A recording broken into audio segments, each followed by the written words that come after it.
because if you move the wrong way or you don't do the right things, then all of a sudden you might ruin your chances and he might not like you. Don't do that. Dedication, preservation, take a look inside your salvation. Do every good work, it takes patience, like a butterfly, transformation. Hi, Sophie here, and I'm back with another video. If you are new to my channel, then don't forget to subscribe and hit the notification bell so you can stay updated on all of my videos. Don't forget to check the description box because I always put a lot of stuff in there, including my book specifically for single women that you can get by checking the description box. Because what we are going to be talking about today is the importance of being yourself and how it is going to attract the right one too. So the reason on what prompted this video is because I'm a huge person that believes that who is for you and what is for you will be for you.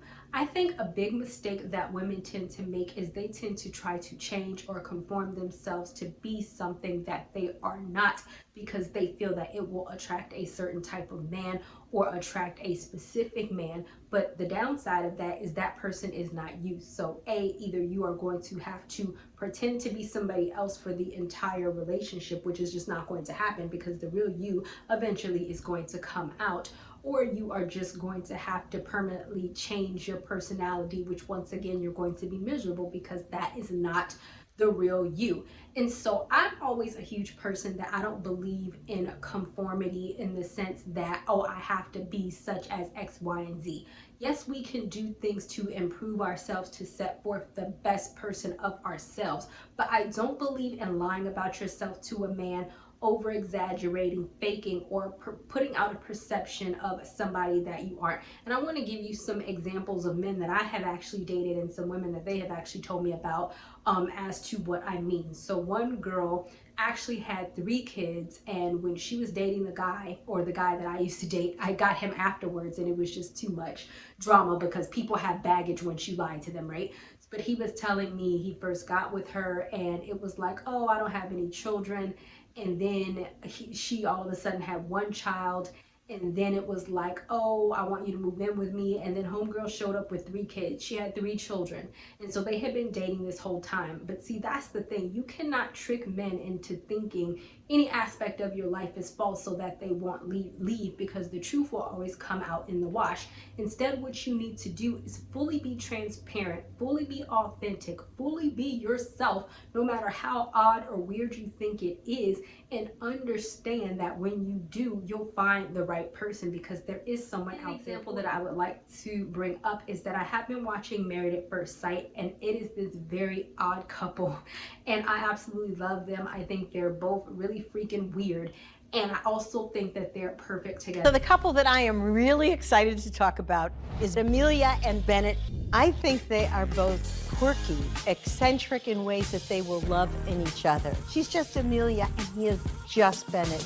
I think they will find each other attractive, whimsical, lovable, stay together forever. And so I guess my whole point was, imagine if he or she were pretending to be anything other than their weird selves. If she was like, oh, I don't know if and mind you, homegirl is a medical doctor. She's highly educated and smart, but she's a little weird, right? But imagine if she was like, oh, I don't know if a man is going to accept me as is, because this is not how a medical doctor is supposed to act. People are not attracted to me as my weird self, or whatever the case may be. She would have changed her complete self, put on an entirely different facade in order to meet her husband, and he probably would not have liked her at all, for the simple fact that it's not her, and what he likes is the same things that she would have suppressed about herself. There's a point that I'm trying to make, and this is the reason why when I saw this couple, I was like, yeah, I really need to teach a lesson on this, because I think sometimes we are so busy trying to push ourselves into a box and squash any form of uniqueness. And so the end result of that is that we begin to change things about ourselves to make us happy, or because we think it will make us happy, or because we think it will attract more friends, or because we think that it will attract the ideal men, or because we think that it will attract the ideal people into our lives, when really the ideal people would be attracted to you as is. The wonderful thing about us all is that we all have our little quirks, we have our own little differences. And one thing that I am just so very, very, very, very tired of seeing is women just changing themselves, bending over backwards and bending and just becoming something that they're not, because they feel the only way to get their ideal man is to fit into X, Y, and Z. And as you can see, here are successful people. He's a freelancer, a screenplay writer, she's a medical doctor, and they are two complete weirdos, and they have magically found each other and they fit together in whatever weird way that they do. And to me, they've probably been one of the most compatible couples on Married at First Sight. But I think what it all goes back to is because they have uniquely accepted their oddness and their weirdness as is, and they're not trying to put on a front or put on a facade that there's something that they're not. I think that they have surpassed that level of weirdness where they just know they're weird and they're like, yeah, I'm not even gonna pretend I'm not. So this is my weirdness. Either you're gonna love it and you're gonna hate it. When you're just sitting in your authentic self in every avenue, and you're just transparent about who you are and what you are about and what you like and what you love and what you're looking for, and people can clearly see if you are or are not. You have to accept that, right? Or are not what they are looking for in a person. It's very easy for the right person to be attracted to you and the wrong person to be repelled to you. I'm the type of person where I like wearing makeup every day. If you don't, and I'm fully aware, like if a guy's like, oh, I don't like all of that weave and makeup and nails that women put on, that I'm not the one for you. I don't put on my hair or my makeup or my nails to impress a guy. I do it because I like doing it. You don't want these things, then guess what? You don't want me, because these are things that I enjoy. And so I think that women have to understand that. But instead, in that same example, a woman would have been like, oh, now I have to go natural,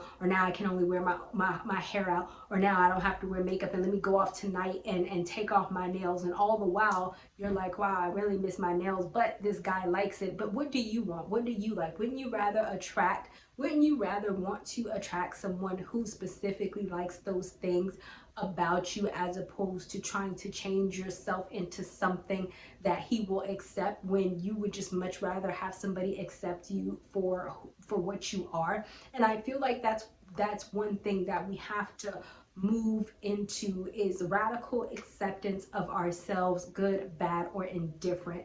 And we have to start understanding that just because you don't necessarily fit into a stereotypical box does not mean that you are meant, or that you are destined to be unloved, that you are meant or destined to be single, that nobody is going to like you as is, and that now all of a sudden every action you have that around a potential date or a potential partner, you need to over scrutinize, because if you move the wrong way or you don't do the right things, then all of a sudden you might ruin your chances and he might not like you. Don't do that, because it's a lot harder to be fake and get along, if that makes sense. So with this lesson, everybody understand that there's somebody for everybody, and the way to attract the ultimate person for you is to be yourself and not feel any type of way about it. And it really is as simple as that. And we have to start accepting that it is what it is, and not feel like we have to change, twist, contort who we are as an individual to get what we think we want. Because if they don't want you as is,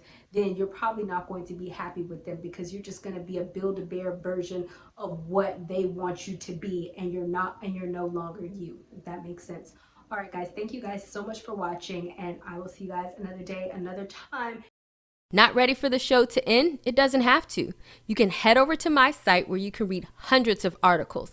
And also you can feel free to shop my store where I have all of my products for sale. And last but not least, for even more video content, feel free to visit my YouTube channel where I talk about a wide array of content. Thank you guys so much for tuning in, and until next time, stay blessed. Like a butterfly.